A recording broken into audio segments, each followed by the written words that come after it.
Well, ladies and gentlemen, it is finally here. The rings of power are upon us. Beacons are being fitted! The beacons are lit! Gun knuckles for 8!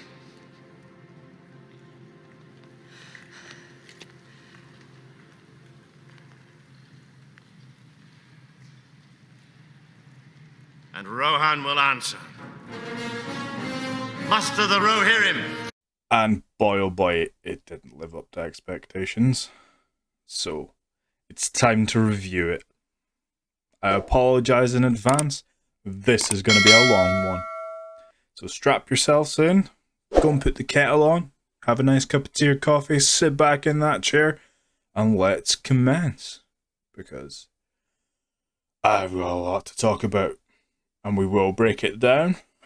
As such,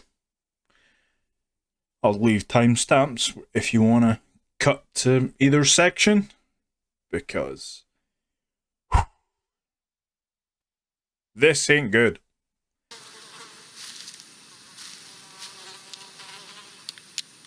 That is one big pile of shit. So let's get into it.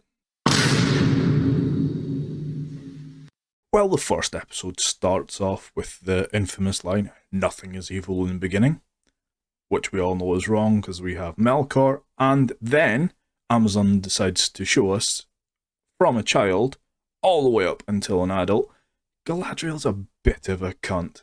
How dare you! So it seems to be, in the beginning, she's a bit evil. So as a child, Galadriel is very isolated, judging others, and seems to be the "I'm better than you," as so everything seems to be nowadays. And they seem to be telling us that she is the engineer and "I am the bestest, I am better than you," constantly through this horrible tone. I earn more money every year than you'll earn in your lives. Because I'm better than you, Yes, Luchogo. and I'm better than you.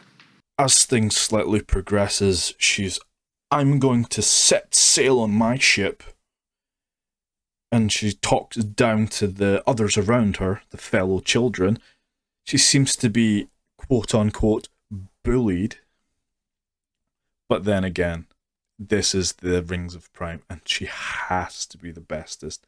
She's the warrior Galadriel. She's the engineer, because we need women in STEM. Because Michael Cherry is closing in and just speeding past Justina Sverti-Osetic, who can't panic here. And once commenced with the bullying of Galadriel, Finrod, her brother, then tells her he is the bestest. She can do anything she wants. She is so good. And then we get to some actual Tolkien lore in this episode. We see the death of the trees, a hint at Morgoth, the dark shadow over the entire of Valinor. Damn, those lawyers are working hard this time. I'm trying. What, if anything, did the medical records reflect about your nose? Objection, Your Honor, hearsay. I'll sustain the objection. And then we come to the death of Finrod. Very different to how we would know him, but okay. And then we get the first view of Sauron to hint he is still out there. Woo! No, you cannot joke about that. Yeah, that's not funny, Arthur. That's not the kind of humor we do on this show. Okay, I'm sorry. It's just, it's been a rough few weeks, Murray. Then comes the great climb of the Ice Mountain. And once again, Galadriel has isolated herself from the rest of her group because she don't need no patriarchy. But here we are again. Boy oh boy. That's not how you ice climb.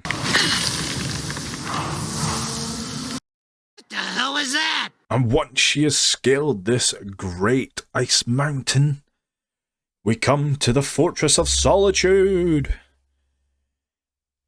Because, yeah, we need some more Game of Thrones hint in here.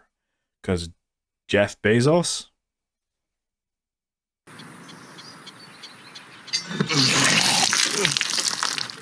And once in the Fortress of Solitude, we get to see the new exposition of how great, how amazing Galadriel the Barbarian is, as she punches through a wall and goes full Columbo and finds a mysterious mark that's hidden to everyone but her. And she instantly goes, I know what this is. It's the Mark of Sauron. Yeah. Wow. This great exposition is so good. And once we've been told how great she is, we then get to see it as she single-handedly fights a cave troll. She goes full Neo from the Matrix, flies through the air, and slices and dices this cave troll. Oh, stunning and brave. Stunning and brave. She's so good.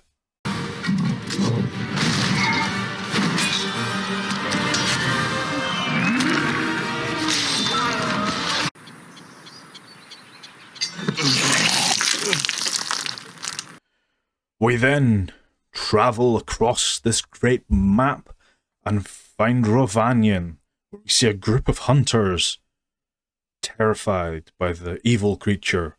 Harfoots, not hobbits. And once these men flee in terror, we get to see this great, wonderful encampment of the Harfoots, not hobbits. And we discover that Nori is the cheekiest of the Harfoots, not hobbits. My little baby says.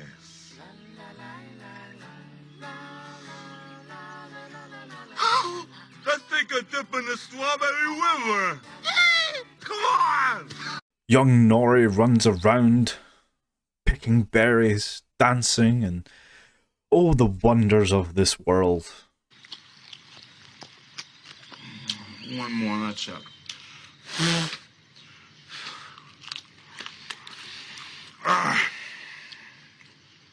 It's a good thing I found these mushrooms. I was fucking starving. As they're stalked and watched by a wolf that just doesn't actually create any fear or danger. It just stands there and looks at them.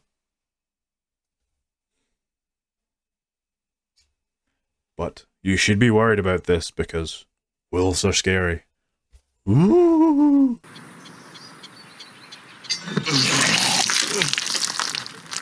Then appears a young Elrond writing poetry, and he gets the message. Galadriel has returned. Then proceeds more exposition of just how great, wonderful, and powerful Galadriel the Barbarian is. Oh, the leader of the Northern armies, defeater of the wasteland. Oh, she's stunning and brave. More exposition. Fuck. Then we jump back to the Harfoots, not hobbits, and we get some interesting conversation where they say isolation and segregation from other races is a good thing.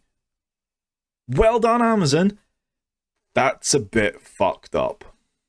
Elves have forests to protect, dwarfs their mines, men their fields of grain. But we Harfoots have each other. And with the arrival of Galadriel in Lindon, High King Gil-galad rewards her entire troop. They get a trip to Valinor, where they will live in peace and harmony. A great gift towards the elves. But why does she get this? Ooh. Mystery box. Mystery box. Well, that's definitely shite. After the ceremony, we get to find out from Elrond himself just how good Galadriel is and how amazing she is. Fuck. We also learn that Galadriel herself is on a mission of revenge, to avenge her brother, who is alive in Valinor. Because that's how things work with the elves. They reincarnate. But she is on a mission for revenge because he died. Don't ask questions. Just consume product and then get excited for next product. Then we travel across the map again to the Southlands, east of Mordor. And it seems that the Southlands have several problems. Some animals are becoming sick and poisoned. But then we have the great Don Lemonlass that comes out and, oh boy, he goes full Morpheus from the Matrix and says, we can solve this problem, we just need to work together. But the Southlanders are racist towards elves. Yay, modern politics. Yes, modern politics.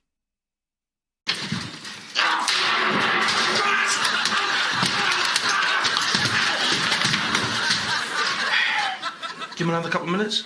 And as the scene progresses, we get to see the first rip-off of Beren and Luthien.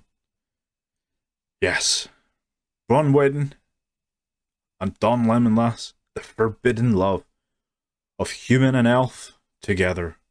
What? What the fuck? As it progresses, we get to find out that High King Gil-galad has declared there is no more war in Middle-earth.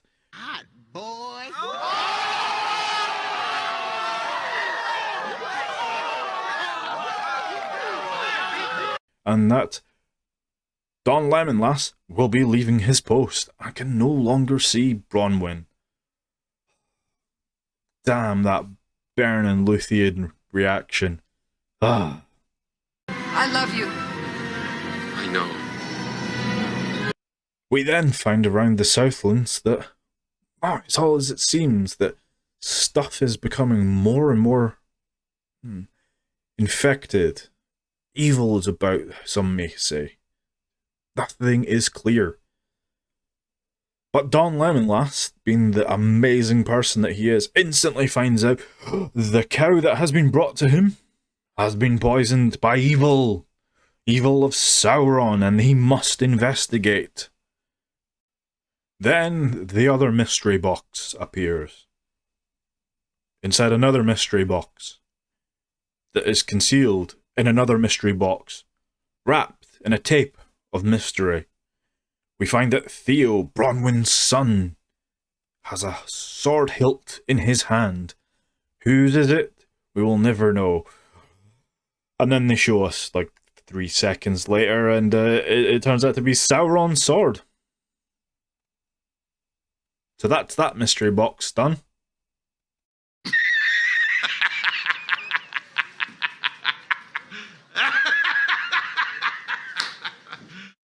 You serious?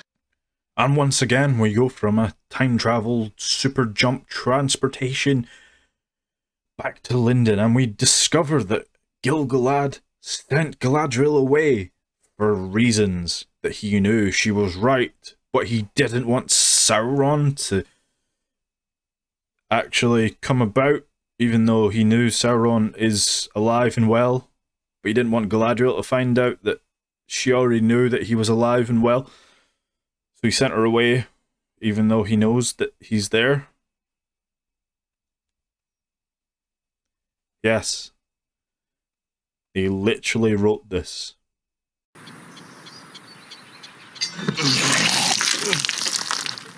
Then we get to meet Celebrimbor, the great elf himself, with just the most luscious of hair.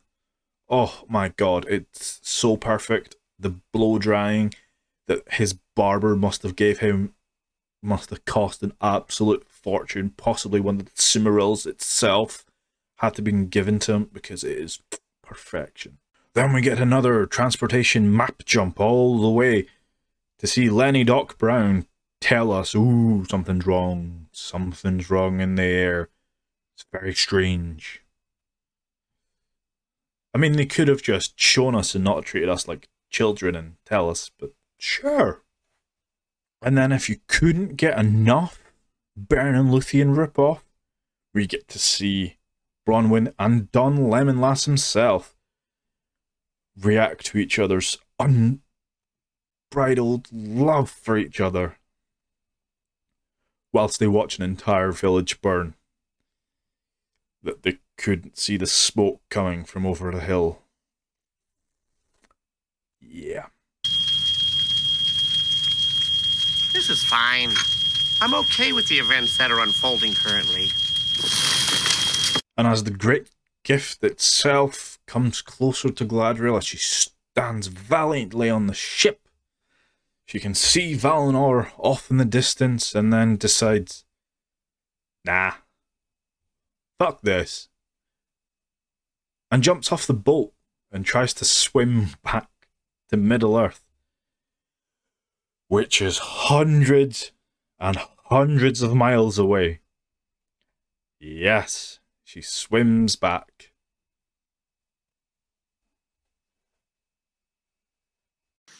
Everybody knows you never go full retard. All while this is going on, a meteor appears. It flies across Middle-earth, and you see all races going, what is that? And we get some foreboding metaphors as Gilgalad picks up a cancerous leaf. It starts growing black, and then poof. The meteor hits the ground and reveals a wizard. End episode.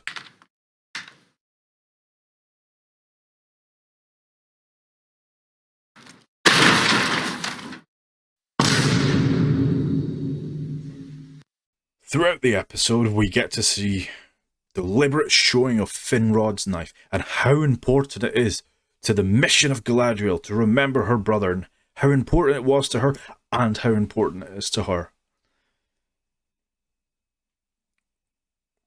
Why? We have weapons and stuff that are serious through every bit of Tolkien's work.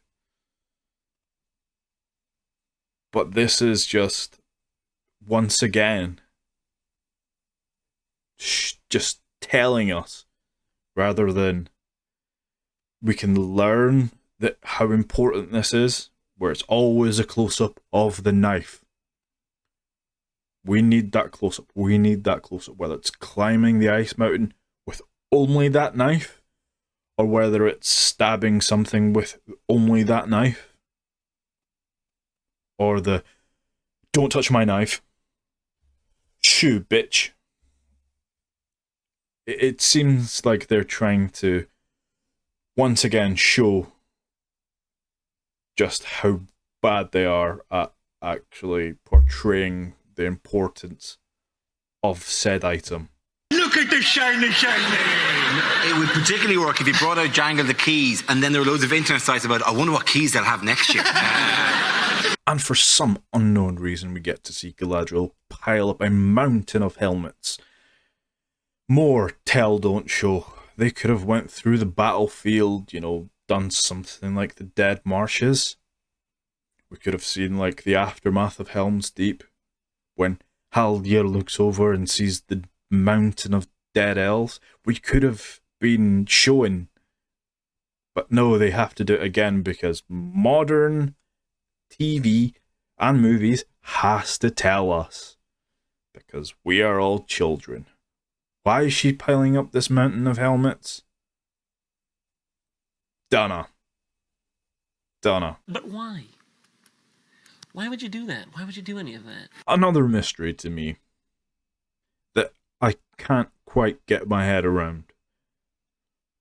Finrod seems to have found Sauron rather quickly in this show. But it's taken Galadriel centuries and centuries to find just a mark of Sauron, and that seems strange to me that Finrod didn't actually send a message to go, I found Sauron, I'm going to war to fight him, here's where he is.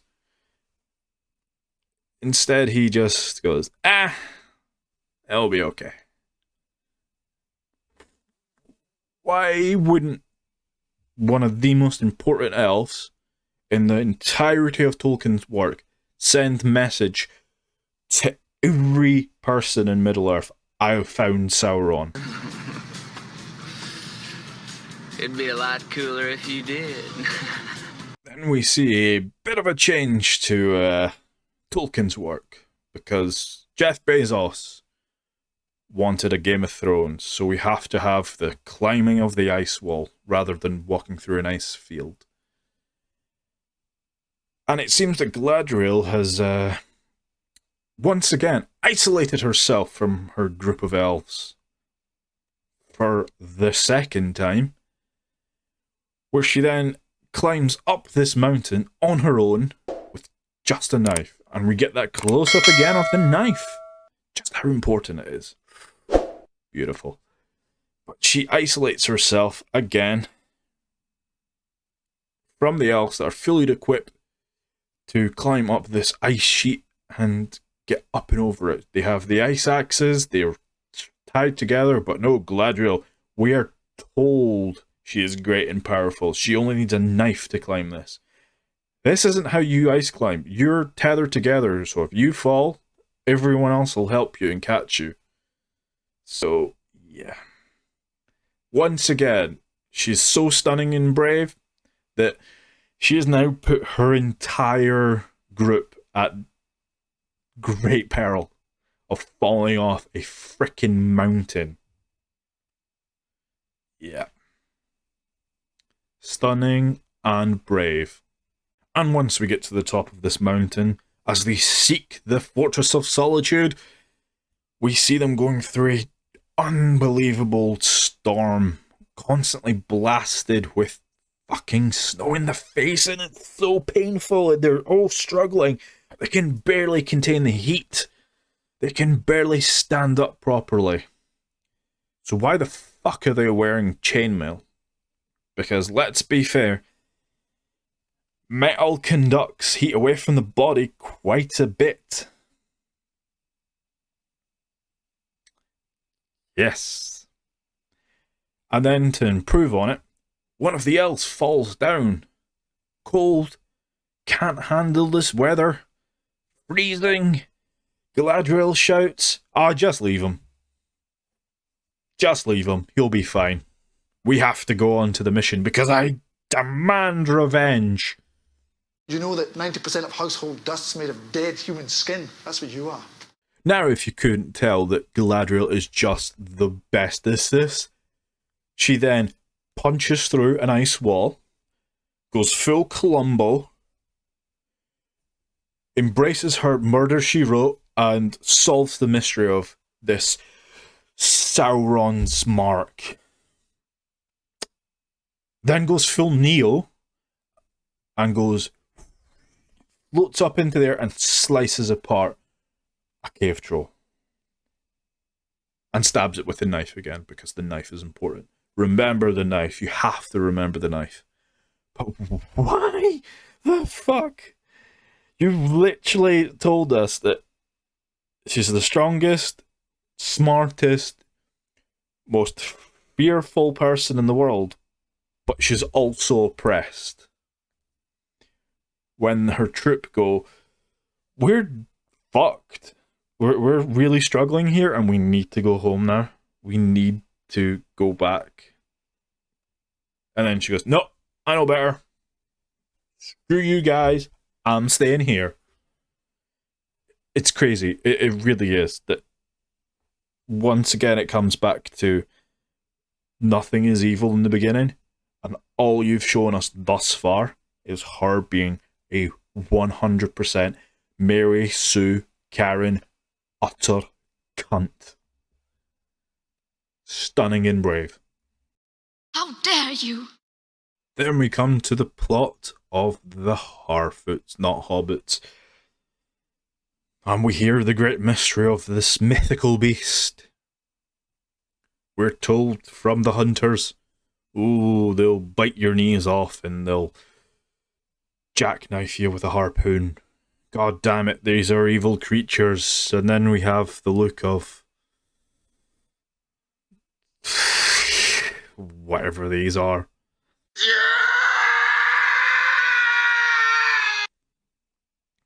But yeah, they can have super hearing, super smell.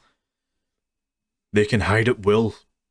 They can disappear entirely if they want to. Under a mound of fucking camouflage that is spotted a mile away. But that's just me. Yep. Super smell. That's a hell of a point. Well, that's definitely shite. Now, if you were to assume that wolves, running in packs, and the ones that are often isolated, will attack at will, just to get their kill and their food, as they're always hungry. So we see Nori, not Frodo, running around this bramble patch picking berries, and they see the wolf. They see its tracks. It's lurking around and stalking them. So they quickly run away, and the wolf, sniffing out their trail, doesn't follow them to their nearby encampment. Did they just forget that there was a wolf around there? Like, seriously, it just doesn't do anything. It just disappears after that. Completely forgotten. Great writing, guys. Now we're constantly told Galadriel is the bestest. Stunning. Brave. Oh my god. You should love her. She's smart. She's wise. She can build magical boats. And she can fight snow trolls. So once again we get another tell don't show. Where we have Elrond go. Now, we are in Lindon. We'd like to see Lindon. We'd like to know about Lindon and, you know, the culture of the elves. But hold on 1 minute. I've just got to tell you about how good Galadriel is. Yo, Taylor, I'm really happy for you. I'm gonna let you finish. But Beyonce had one of the best videos of all time. She is the bestest, and you need to know, again, for the millionth time. It's terrible.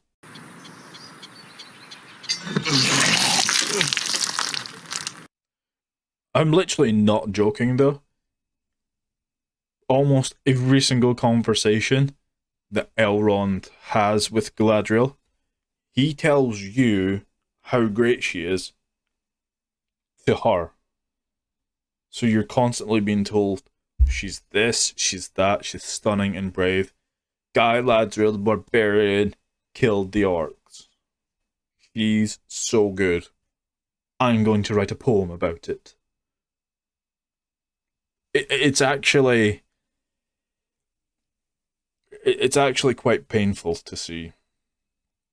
Fuck. And during one of these said conversations, I have to ask myself, as the camera pans out, looks over Lindon, and we get to see Elrond and Galadriel having this wonderful conversation about how great Galadriel is, and how she must avenge her brother. It shows us that she's covered in leaves, and I have to ask myself, how long have they been standing there for her to be covered in leaves? I mean, hours? I mean, you can stand outside in the autumn as the leaves are falling, and you would not be covered in as much leaves as they are showing you.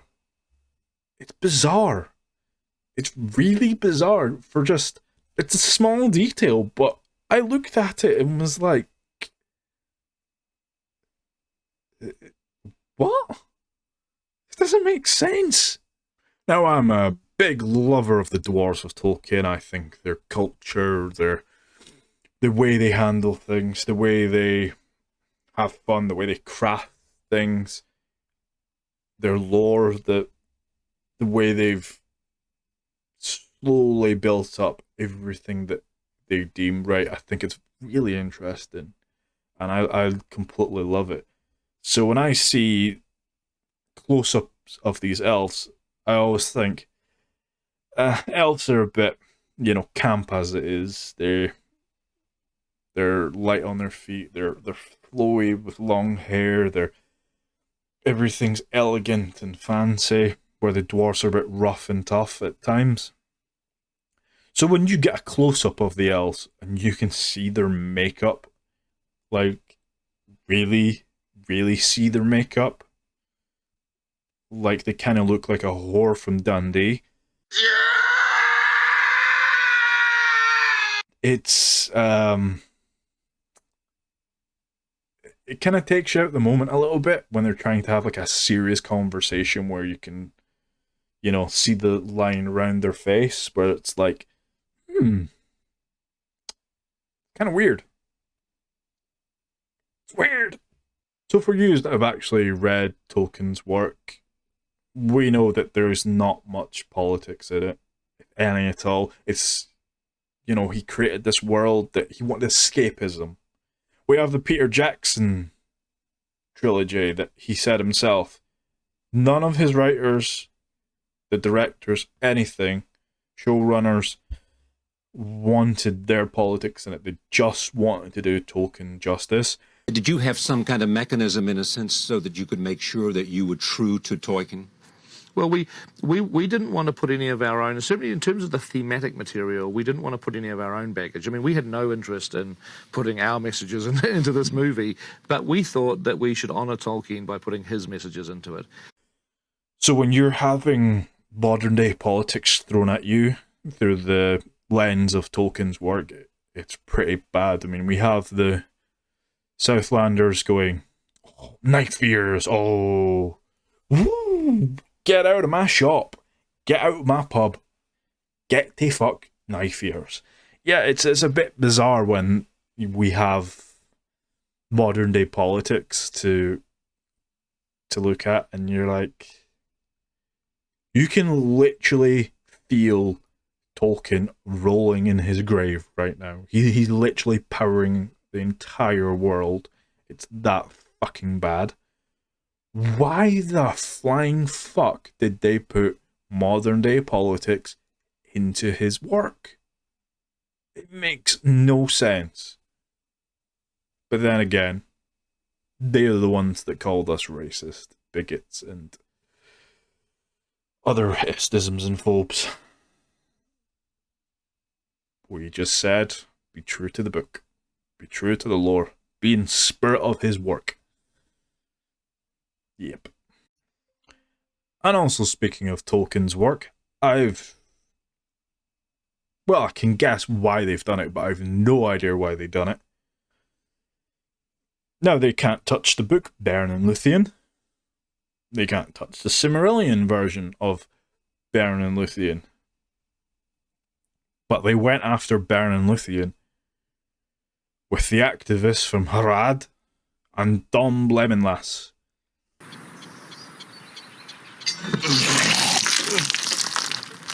Horrible tell don't show again. More tell don't show. But why the fuck would you go after such a beloved love story from Tolkien? I mean, out of all his books, it's probably the most personal, so why are they going after it? Why? Constantly showing these people are in love. One's a human, one's an elf. They're in love. Isn't that great? Oh, it annoys me.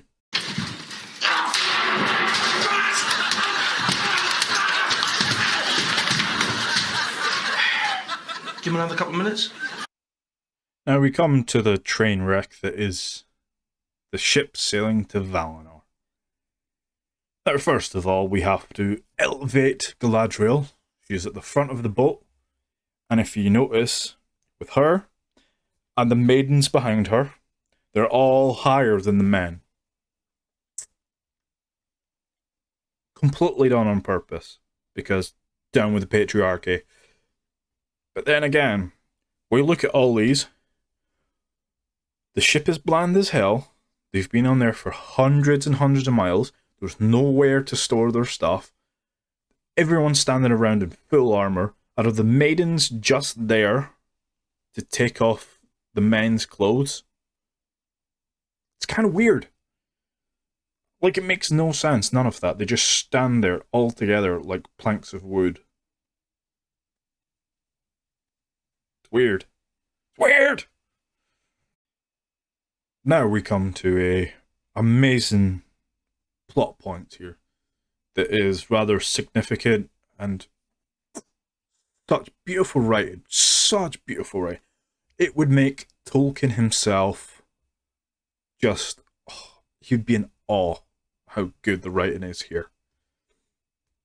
So we get to Gil-galad and Elrond talking together. And Gil-galad turns to Elrond and says, "Oh yeah, I sent her away because she's looking for Sauron, and if she like finds him or manifests him, he might just pop up and, you know, start killing people. So I've sent her away to Valinor so she can't find him. But I know he's back. I know he's still here. So I've sent her away so she can't bring him back. But even though he is back, and I know he is back, I'm aware that he is manifesting himself in some sort of region somewhere. I'm not going to send anyone to look out for him, but I know he's there. So she should leave. I can just chill here. She can stop annoying me.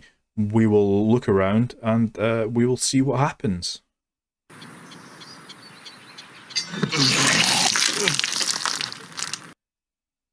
Yeah.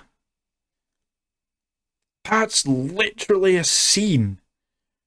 So he knew Sauron was there. He told Galadriel and everyone else she's a liar. And then sent her away in case she brought Sauron to them, even though he knows Sauron is there. Like, the math that you have to do in your head at how bad that is incredible. It's insane. Someone wrote that. Someone literally sat down, looked at Tolkien's books, and went, "I can write a great scene involving High King Gil-galad, Elrond, and it's just going to be mystery box beautiful." I'm so proud of this. You should be proud of this. It makes no sense. No fucking sense. I am too smart. I am too smart. I am too smart. I am too smart. Now, throughout this beautiful dialogue, High King Gil-galad and Elrond talking about why they sent away Galadriel. I can't even say that without laughing. It's so bad. They reveal Celebrimbor, one of the most famous elves of all. And you can tell they're like, jangling the keys. Do you remember Celebrimbor? Celebrimbor's for the fans, you know, Celebrimbor. Look at the shiny. It's so weak. It's so weak. And it's just shitty fan service. If they could have done this in a nicer way, in a more beautiful way. They could have shown him working, you know, producing some sort of weapon, artifact, armor, whatever, and then Gil-galad takes Elrond to him, and then go, "I have a proposition for you." End the scene there. But no. Do you remember Celebrimbor? You've read the books, you know Celebrimbor. Look at the shiny. Now, another thing I truly do not understand. Now, if you lived near a local village that was being attacked, burnt down to the ground, you might hear a bit of noise. You might see a bit of smoke. You might have someone coming down the path and going, "We're being attacked! We're being attacked! Brace yourselves! Help us!" Nah, nothing. No, it's okay, it's a fair trek away. But let's remember, at this point in time, that the entirety of Arda is flat. So you would be able to see smoke rising over the hills. You would see in the distance something. Something would have happened to trigger you to go, oh yeah. But then an entire town goes, nah, it's not happening. Not happening. It's not in there. Forget about it. Everybody knows you never go full retard. Now, the key plot point to this whole episode that I think every single person that watched this all said the same thing. Why the fuck did she jump off that boat? She is hundreds and hundreds of miles away. And she's just gonna fucking backstroke her way all the way back to fucking Middle Earth and just pop up in the Grey Havens and be like, changed my mind. And the thing is as well, she's just fucking knife in the teeth, remember the knife? And she's just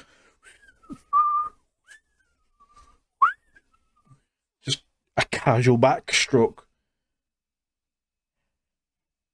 I think she would have died before she got back there. You know, whether it's thirst, starvation, or eating. Yeah. What the fuck were these people thinking? And now we come to possibly the best / worst thing, depending on how you look at it. The writing and the dialogue in this entirety. Now, I want to point out something throughout this. There is only 2 people talking in a conversation, and if a third person walks into the scene is over. It starts to finish.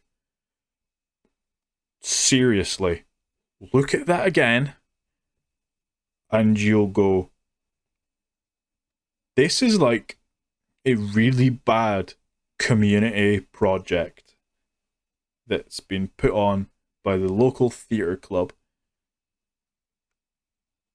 It's kind of weird. It's kind of weird. Really badly directed and written. Now, the writers of this entire Rings of Power, what's the word shall I say? Trash? Crap? I don't know. The words cannot describe this. But the lines that they have to say is really bad. The dialogue is shocking. So the first one we're going to look at is, nothing is evil in the beginning. The very first line of the entirety of this. Now, if you read the books, there's Melkor. Yep.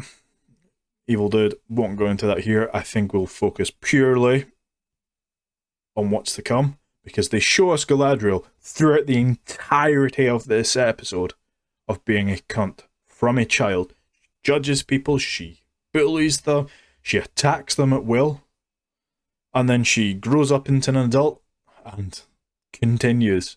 I'm better than you. I know. I'm the smartest, the greatest, the strongest, the fastest. I can do whatever I want. Kind of weird. They said nothing was evil, but you've shown us the entirety of an evil, horrible person. Not good writing. Now we come to the chef's kiss, the most perfect, the most beautiful line of all. I mean, even Tolkien himself was crying a little bit, and he was touched at how good this line was. Do you know why a ship floats, but a stone cannot? A stone sees only downwards. A ship's gaze is not downwards, but up. What? Like, It hurts my head to think about what that is, like what this actually means. And they were so proud of it. They actually said it again at the end of the show. It makes no sense. It's like chalk and cheese or a plate of foie gras that can fly, whilst the snail made of cheese can crawl and hunt wild boar. It's literally what they've said. They've just word salad.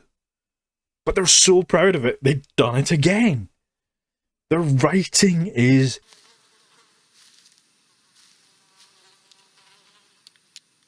That is one big pile. Now, once we get into the Fortress of Solitude, Galadriel claims, This place, our torches give off no warmth here. Now, correct me if I'm wrong, but isn't everything to do with Sauron, like fire? The eye's made of fire. He has a mountain of fire. He was the servant to Melkor, Morgoth, whatever you want to call him, who sought out the secret fire. The ring itself is fire, like it reveals itself under fire. So fire is a pretty good indication, so I don't understand why that they would come out with this line. It makes no sense to me. They've clearly went, oh, that would be so mysterious, another mystery box, because that's what the bad reboot disciples do, is mystery box. Woo! Yeah. It makes no sense to me. It really, really doesn't. That they would say that there's no fire with the man that is literally made of fire. Everything about him has fire. I don't get it. Don't ask questions. Just consume product and then get excited for next product.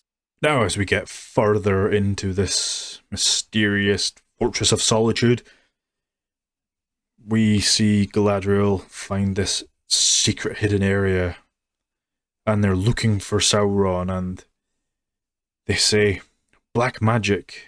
I wonder why they're using black magic. They're literally looking for fucking Sauron. And then they find this amazing mark on a fucking anvil. Hidden. And they're going, I just can't put this together. The clues are here. We're on a mission to find this thing, and I just can't put my finger on it. The writing is so bad. And they're getting paid money for this.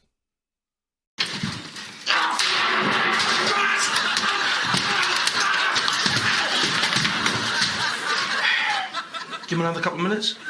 Now we get to see the great wordsmith of this tale, Elrond. He's writing poetry in the gardens, and a young maiden comes up and gives him the information. Galadriel has arrived. And then he turns around and says, oh, why didn't you tell me? She literally just did. She literally just told you. And you've just turned around and went, oh, you should have told me. She's just arrived. I've just came and told you, and you... $1 billion show.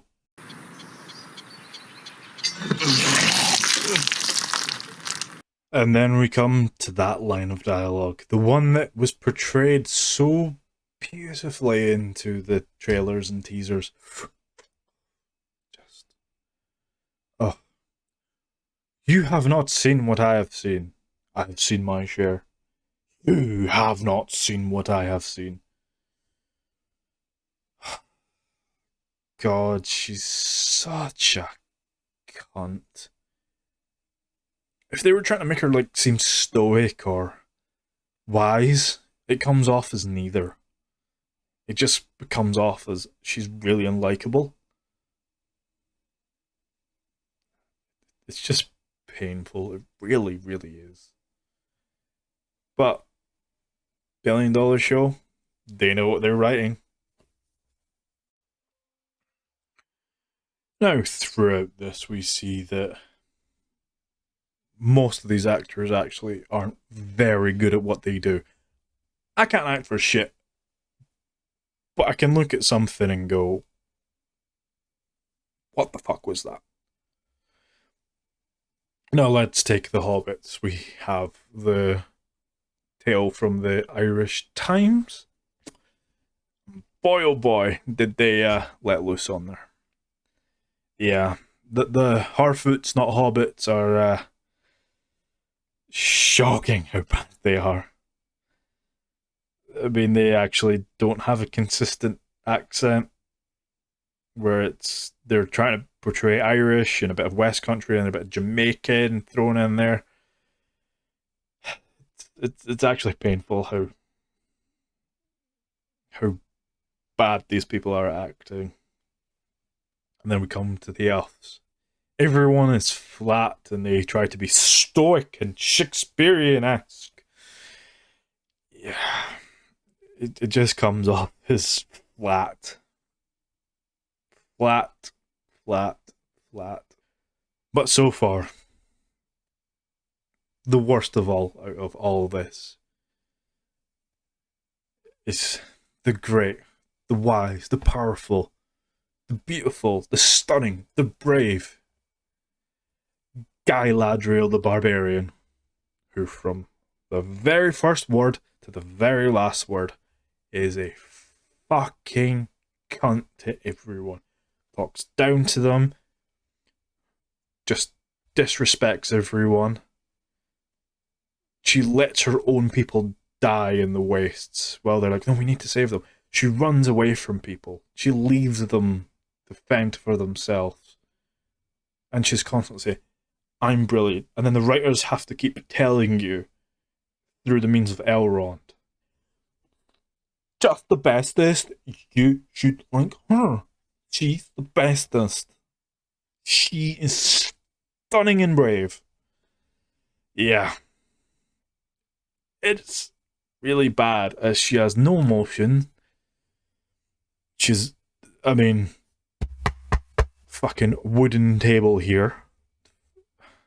It's like this wall. This wall has more emotion than her. I mean, look, fucking bang, there's some red. Bang, we're back to the purple. See, that's more emotion than she is showing through this entire thing. Her only emotion is bestest me. You should like me. I mean, the fact she turns around and walks up to the High King Gilgalad and says, I demand to see the king. Fuck off. You just can't do that. But here we are. Stunning and brave. Oh. Now there's just a few little things and you can see that they're really, really heavily borrowing from Peter Jackson's trilogy, but I'll only touch on a little thing. They keep doing these little moonshots that Peter Jackson did, and you see like glows of the eyes. That kinda annoyed me that they're doing that. I mean, they glow the eyes when you see it as Gollum in the dark in the epilogue, where you see him turn and you see a flash of light. I know they could try that as well, but there's just a whiff of Peter Jackson about it. Fuck. And the other Peter Jackson moment, which I've found annoying. Everything's annoying about this. But they have this split in the road, and we see that in the Fellowship of the Ring, where they're going through Moria. Gandalf goes, I have no memory of this place. And eventually he goes, oh, the air smells fresher down there. It's this way. Whereas in this, they have Galadriel go, oh, it's colder this way. Exactly same. Split roads. It's colder this way. This way. A bit too on the nose now. It's a bit too on the nose. Now we have to talk about the costumes, the design of shit. It's really bad. Now, I don't think Weta Workshop had too much influence in this, or as much as they did with Peter Jackson's stuff. But every single thing looks cheap, does not look lived in. Everything looks clean and tidy. You're going, this world's thousands of years old. Thousands and thousands of years old, and it looks like no one has ever lived in this place. Everything's clean and polished. Unless you're a white man, then you're a bit scabby and horrible. Or a Harfoot, not Hobbit. But everything just looks cheap and tacky. Whether it's the armor, I mean, we see chainmail on the elves. It's oversized, it's saggy, it has decoration that I wouldn't imagine be on any classical medieval chainmail. Okay, it's fantasy, so you have that leeway, but it just looks to me that it is too improper. It looks to me that they've went for substance over... they've went for style over substance, and it's pretty obvious. So take the elf's armor, for example. We look at Galadriel. Her armor is not her armor. It is way too big for her, and it's clearly been 3D printed and just had a quick spray paint with a light coating to sort of weather it a little bit, but it doesn't look like metal. It looks cheap, tacky plastic.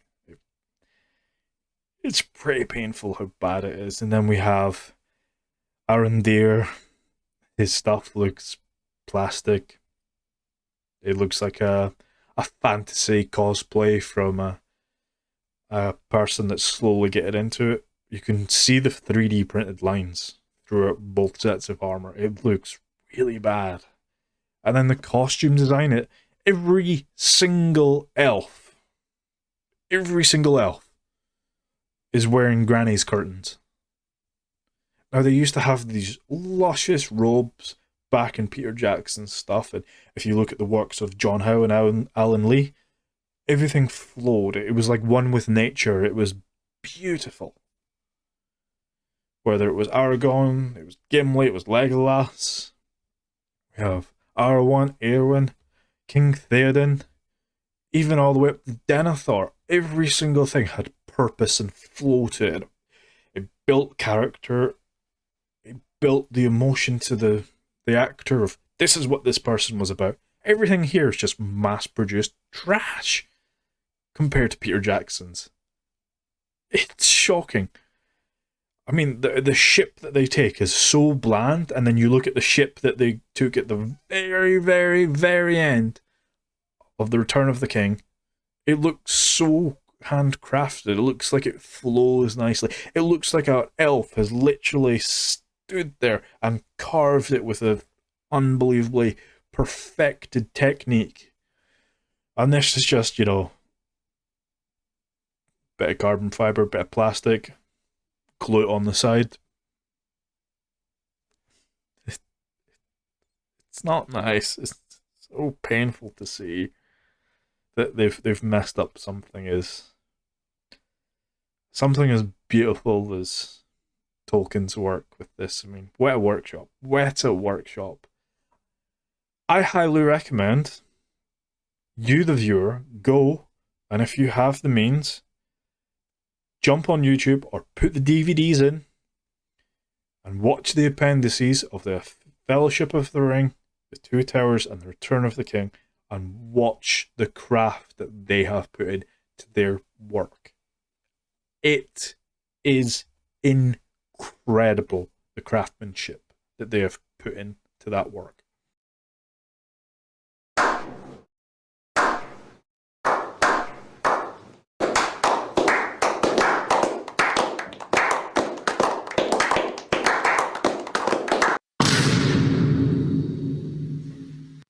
Now, we come to the obvious part. The lore here doesn't exist. We see flashes of the Oath of Théanor, which is a couple of elves around a table going, huzzah! When in the books it was just epic. It was Théanor on this mountain screaming to all the Noldor going, damn the Valar, we should do it ourselves. And then we go to the Kingslaying. There's no mention of the Kingslaying. There's no mention of the burning of the ships. There's nothing. There's some elves over there. There's some elves over there. Good job, guys. I mean, the Halcarax it's just they wanted to have a bit of Game of Thrones in there, so they had the climbing of the mountain.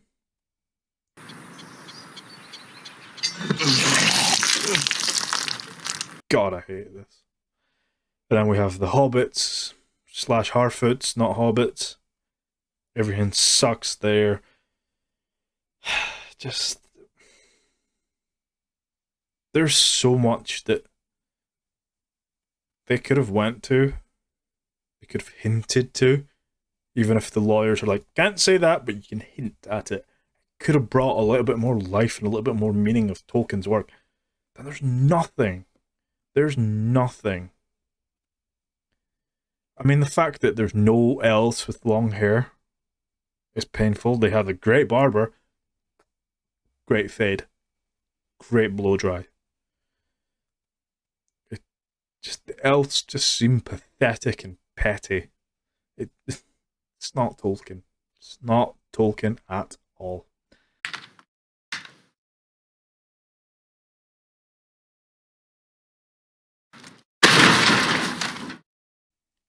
So now we come to the end of the video.